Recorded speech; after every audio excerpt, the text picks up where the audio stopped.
그 후에 애굽 왕의 술 맡은 자와 떡 굽는 자가 그들의 주인 애굽 왕에게 범죄한지라. 바로가 그 두 간원장 곧 술 맡은 간원장과 떡 굽는 간원장에게 노하여 그들을 친위 대장의 집 안에 있는 옥에 가두니 곧 요셉이 갇힌 곳이라. 친위 대장이 요셉에게 그들을 수종 불게 하매 요셉이 그들을 섬겼더라. 그들이 갇힌 지 여러 날이라. 옥에 갇힌 애굽 왕의 술 맡은 자와 떡 굽는 자 두 사람이 하룻밤에 꿈을 꾸니 각기 그 내용이 다르더라. 아침에 요셉이 들어가 보니 그들에게 근심의 빛이 있는지라. 요셉이 그 주인의 집에 자기와 함께 갇힌 바로의 신하들에게 묻되 어찌하여 오늘 당신들의 얼굴에 근심의 빛이 있나이까. 그들이 그에게 이르되 우리가 꿈을 꾸었으나 이를 해석할 자가 없도다. 요셉이 그들에게 이르되 해석은 하나님께 있지 아니하니이까. 청하건대 내게 이르소서. 술 맡은 관원장이 그의 꿈을 요셉에게 말하여 이르되 내가 꿈에 보니 내 앞에 포도나무가 있는데 그 나무에 새 가지가 있고 싹이 나서 꽃이 피고 포도송이가 익었고 내 손에 바로의 잔이 있기로 내가 포도를 따서 그 즙을 바로의 잔에 짜서 그 잔을 바로의 손에 드렸노라. 요셉이 그에게 이르되 그 해석이 이러하니 세 가지는 사흘이라. 지금부터 사흘 안에 바로가 당신의 머리를 들고 당신의 전직을 회복시키리니 당신이 그 전에 술 맡은 자가 되었을 때에 하던 것 같이 바로의 잔을 그의 손에 드리게 되리이다. 당신이 잘 되시거든 나를 생각하고 내게 은혜를 베풀어서 내 사정을 바로에게 아뢰어 이 집에서 나를 건져주소서. 나는 히브리 땅에서 끌려온 자여 여기서도 옥에 갇힌 일을 행하지 아니하였나이다.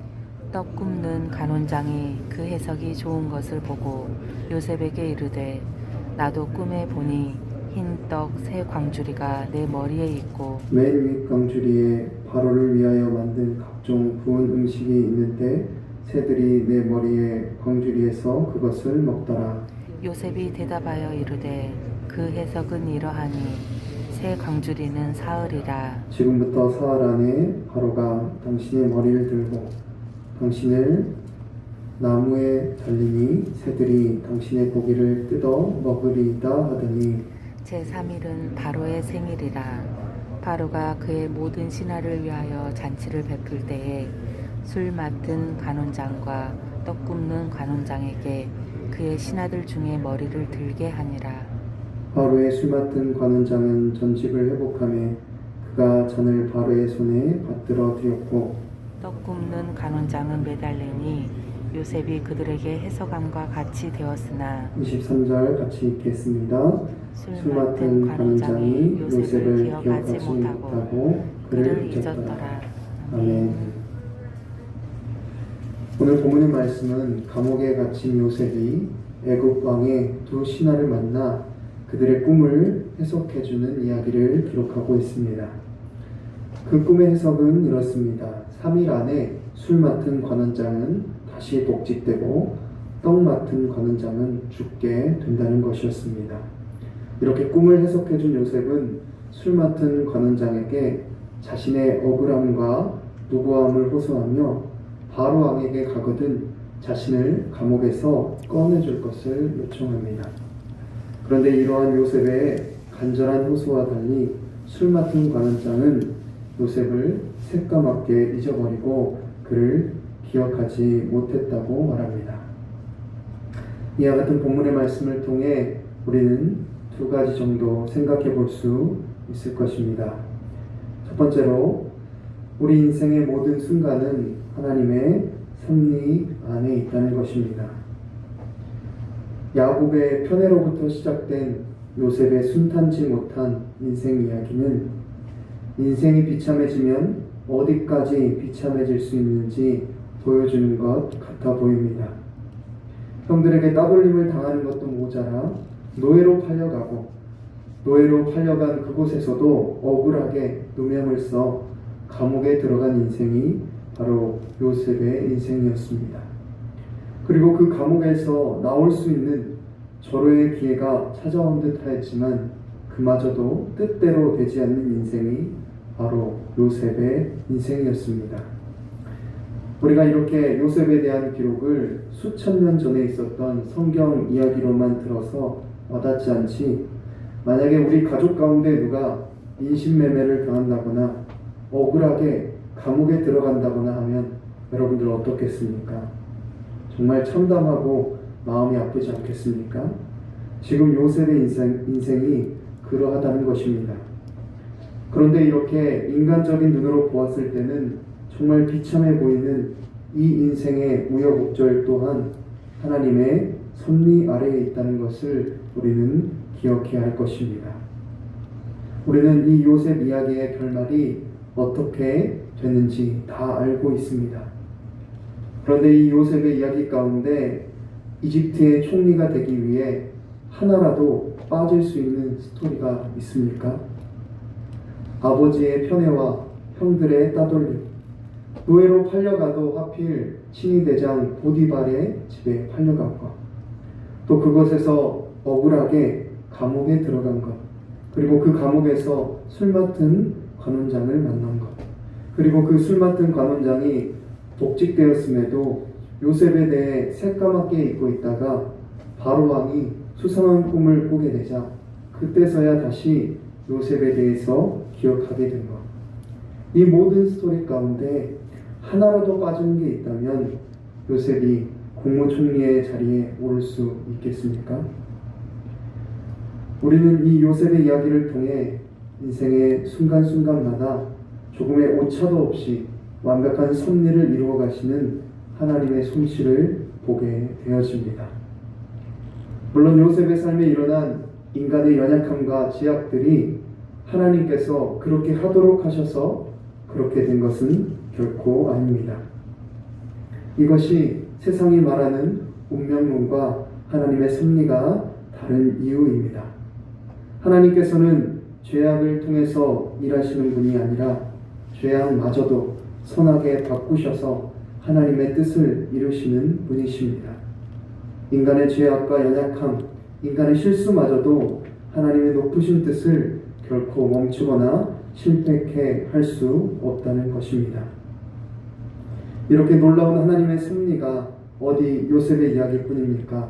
모세의 이야기, 여호수아의 이야기, 다윗의 이야기, 성경에 나오는 모든 이야기들을 통해 우리는 하나님의 신묘막측한 섭리와 놀라운 일하심을 보게 되어집니다.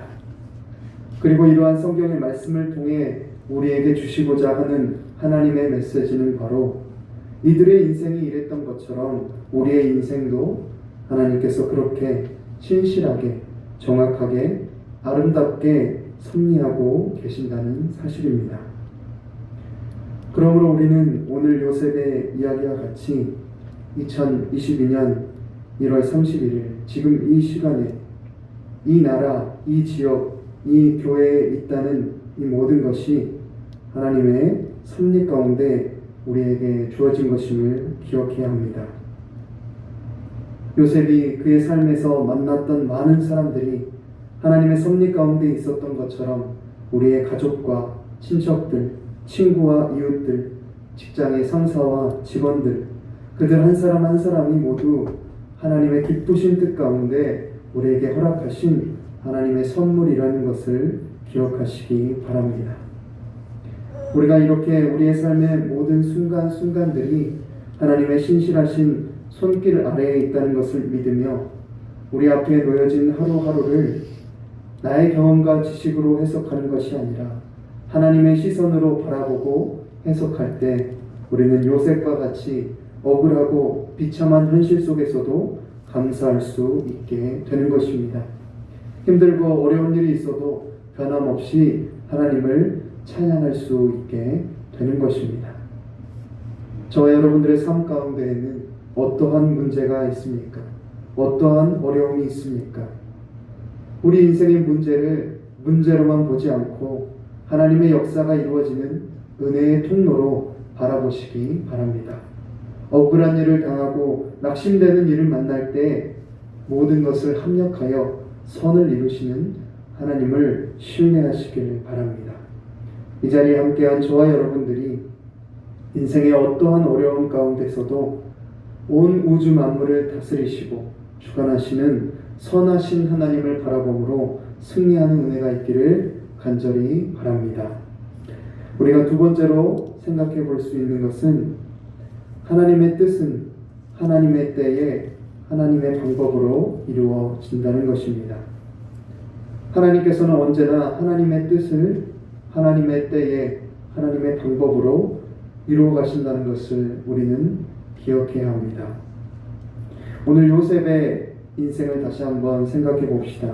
하나님께서는 요셉을 통해 야곱의 가족들을 하나의 작은 부족에서 장정만 60만 명이 넘는 하나의 국가로 세우기를 원하셨습니다.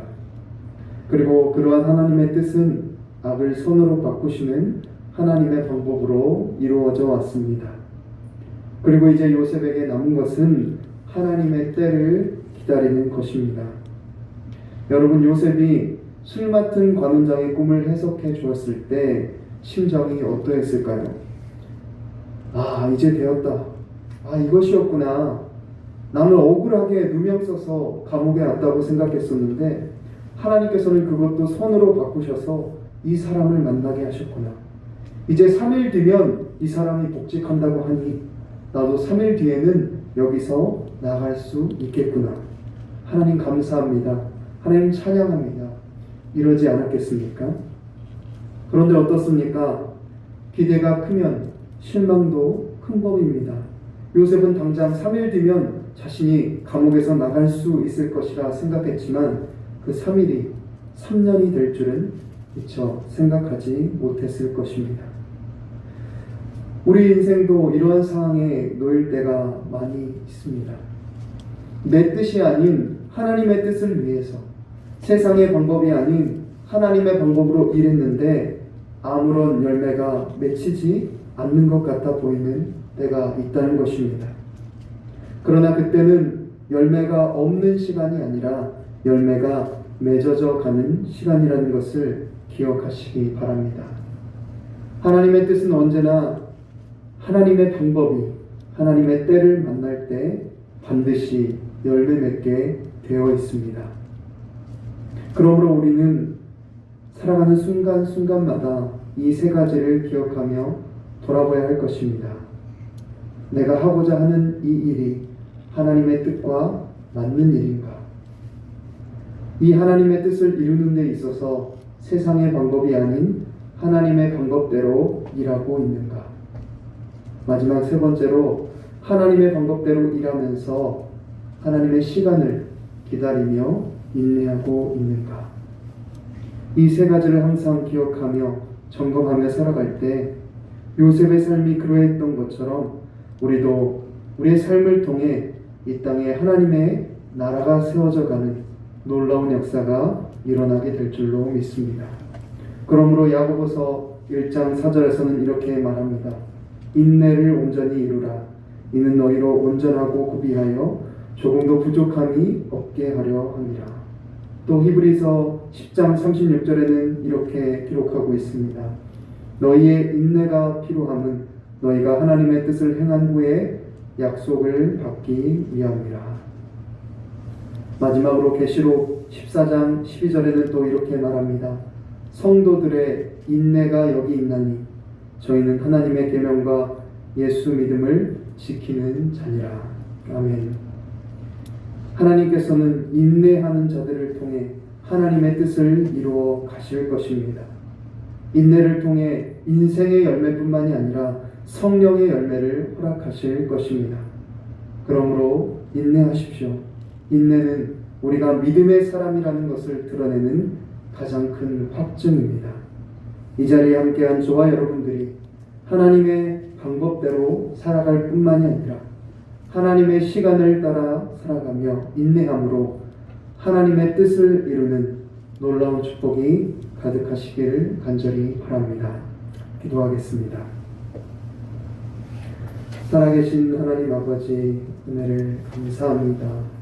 2022년 이제 설날 연휴를 맞이하는 이때에 요셉의 이야기를 통해 우리의 삶 가운데에도 그렇게 신실하게 섭리하시고 주관하시고 다스리시는 하나님이 오늘도 역사하고 계심을 기억하게 하셔서 감사를 드립니다. 하나님, 우리가 이 땅을 살아가는 동안에 요셉의 삶과 같이 억울한 때도 있고 힘들고 어려울 때도 있지만 아버지, 낙심할 때에 좌절할 때에도 우리의 삶을 변함없이 신실하게 인도하고 계시는 그 살아계신 하나님을 바라볼 수 있는 믿음을 허락하여 주시옵소서. 하나님, 이 땅 가운데 하나님의 뜻을 이루기 위하여서 세상의 방법을 취하지 않게 하시고 하나님의 방법대로 일하게 하시며 그 가운데에서 하나님의 시간을 기다리며 인내하는 믿음을 또한 허락하여 주셔서 요셉의 그 인생을 통해 야곱의 작은 부족과 같은 그런 가정을 60만 명이 넘는 이스라엘이라는 하나님의 나라로 세우셨던 것처럼 그런 우리의 삶을 통해 이 땅에 하나님의 나라가 세워지는 놀라운 은혜가 있게 하여 주시옵소서. 감사하며 예수님의 이름으로 기도했습니다. 아멘.